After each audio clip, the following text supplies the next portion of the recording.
the Forbes Cloud 100. I'm your host, Josh Machiz, and I'm joined by Daniel Dines, the CEO of UiPath. Thank you so much for joining us. My pleasure. Thank you for inviting me. So for our friends who are watching, tell us a little bit about UiPath and what you guys do. Well, we're trying to take the robot out of human. You are doing, a lot in your daily job. You have a very complex job. But I guess there are some things you don't like maybe doing some expense reports or stuff like that are repetitive, right? What if you will have a bot, like a virtual software bot that will take care for you? I think that will be great. Oh my God, I'd be so much better at my job. Yeah, you'll be better in your job. Yeah, you'll have more time to interact with customers, talking to people, taking more interviews. So this is what we do for everyone. Incredible. So it's an incredible honor to be on the Forbes Cloud 100. What does it mean to you and to UiPath? Well, this is the second year. It's really magic. It's unbelievable. You have to understand, 4 years ago, we were just a tiny startup, 10 people in the far Eastern Europe, and nobody would have, really thought that we could be here. And number 3 on cloud, this is insane. It's amazing. It's beyond words. So let's talk a little bit about your journey to entrepreneurship. What drew you to start UiPath? Well, I think I had something in me. I have the drive. I always wanted to do something.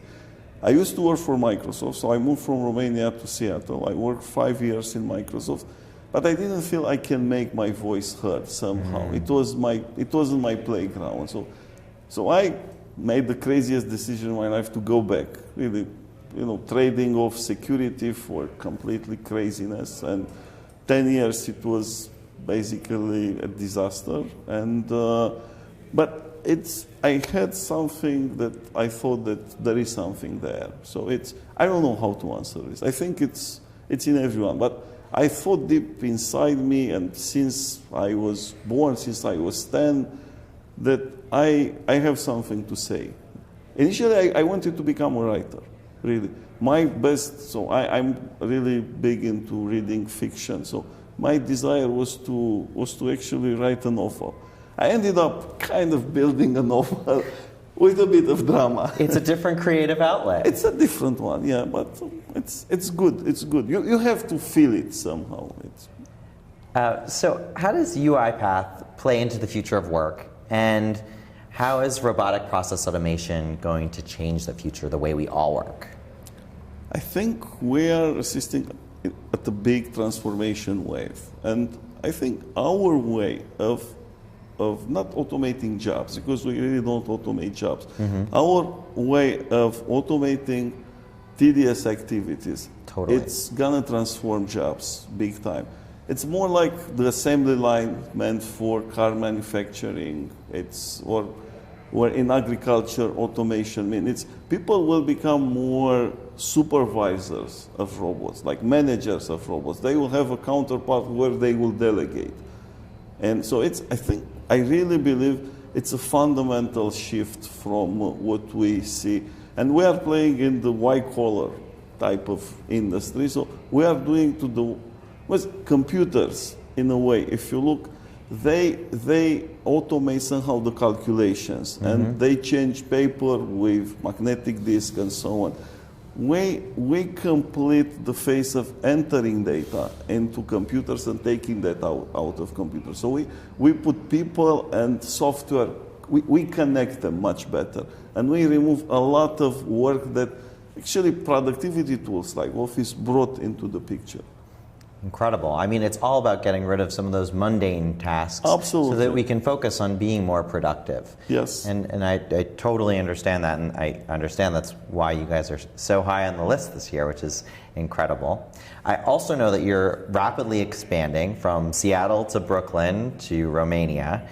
How do you keep pace with hiring and still make sure that you hire people that are a good cultural fit for UiPath? Well, I'm not sure that we really keep pace with hiring. Since the beginning, so 4 years ago, when we started our growth journey, we all realized that we are not some kind of operators, really good operators. We don't have really good management muscles. And so we knew that the only way to scale a company is by maintaining the culture. And we didn't know what our culture is. We were like a group of 10 people. 10 people don't know who the culture is. It's an ethos, it's something you go to have a beer or something and you know between them. That was like us. But as we grew a bit, and I tried to define the culture. So I and the other founders, we went through a lot of exercise. What is us? We are transparent. We are honest. We are open. We want to keep this. We are not like a big corporate. We don't want to be clogged into our own things. We all want to be changed. But you end up with a lot of words and behaviors that you try to describe the culture, and it gets diluted. At some point, I really realized we have to try to define us by one single value. And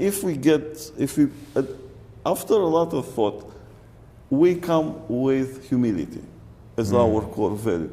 And when you put humility as the main tenet of your culture, then suddenly it's like the horizon clears up. It's like you have a big storm and you don't see anything, and then you cut through the storm. Because you get people that listen, that are able to change their mind without losing face, that care about customers, that are collaborative. It embodies a lot of what we are. So that was the single big thing that glue us together and help us grow at this pace. I think that's really interesting there, because there's a lot of companies that'll add a lot of principles, and it can be very, especially with you guys as such a distributed workforce, having this one core tenet is really strong. It is. It's powerful. Dan, what's the first app you check in the morning aside from your email? I think that in the morning I have the clearest mind ever. So I check. Unfortunately, I'm mail and Slack addict. So I check them every time I'm in vacation. I cannot stay away. But in the morning I try to read. So the first application that I try to check in the morning is like Kindle. To read books, to have my time for myself. It's the only time that I can have for myself. It's great to start with a narrative. I think it's a good way to start your day and set your intention. Of course. What advice do you have for young founders who perhaps one day aspire to be on the Cloud 100 like you? My biggest advice to young founders is to build a broader horizon. Don't focus only on being coders, or don't focus only on going to a business school or something. Read fiction, read philosophy. Get into understanding. Be curious about it. The more broaden your horizon, you will build better pattern recognition, and you'll be able to navigate murky waters that in any startup happens. And I don't believe in really pure engineers, founders, or pure business founders. You need to have a bit of both. Incredible. Totally agree. It's really very sound advice. Last question. What is UiPath doing to rewrite tomorrow today or change the future? Well, we can hardly know what's 12 months from now on. And I think it will be a bit pretentious to say that we rewrite the future, but we are. It's part of your humility. I think this is true, and nobody can say we are rewriting the future. It's very difficult to, if you have a sense of humor and saying I am rewriting the future, they don't match so well. But I believe that at core, we are at a fundamental shift in history. If you look at our kind of known history, or oral known history from like 10,000 years ago when agriculture was invented, up to today, humans were trapped in all this of repetitive work, starting with plowing the fields, and then working in manufacturing, and then working in the offices. I think we are going to see the reverse of this. And that's the first point, when automation will free people to be more creative, to play with each other, to talk more to each other, until maybe we'll go, you know, at the beginning of history, where for what we are made of. And I think that will be an essential moment that will refine what work is. Because also work is important in human development. People without work are like, you know, people without a compass. Mm-hmm.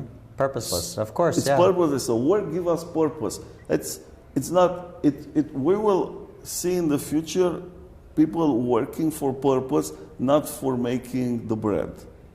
It's gonna be a big shift. It's an incredible shift. Yeah. Well, we are excited to see the shift that you guys continue to make.